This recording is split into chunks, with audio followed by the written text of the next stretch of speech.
लाडकी बहीण योजनेतील सर्व लाडक्या बहिणींसाठी सगळ्यात मोठी आनंदाची बातमी, जून हफ्ता मंजूर झालेला आहे आणि कालपासून जून महिन्याच्या हफ्त्याचं वितरण सुरूही झालं आहे।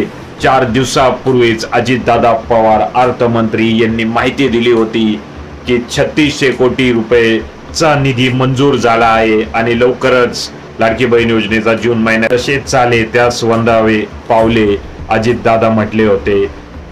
त्याचप्रमाणे कालपासून हफ्ते वितरण व्हायला सुरू झाले आहे आणि पुढील 5 दिवसांमध्ये म्हणजे 5 जुलैपर्यंत सर्व लाडक्या बहिणींच्या खात्यामध्ये पैसे जमा होतील अशी खात्रीलायक माहिती भेटलेली आहे। सर्व लाडक्या बहिणींना 5 जुलैपर्यंत प्रतीक्षा पहा, जून महिन्यातील हप्ता तुमच्या खात्यामध्ये जमा होईल। जर नाही झाला तर इथं कमेंट करा।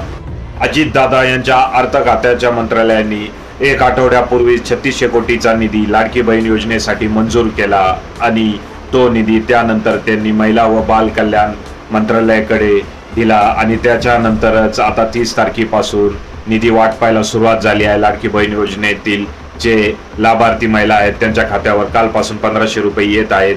काही महिलांना काल भेटले आहेत काही जिल्ह्यातील, तर पुढील जे इतर जिल्ह्यातील महिला आहेत त्यांना 5 तारखेपर्यंत टप्प्याटप्प्याने सर्व लाडक्या बहिणींना 1500 रुपये भेटतील आणि ज्यांना भेटणार नाही ते ह्या आधीच अपात्र झाले आहेत असंच तुम्ही समजा।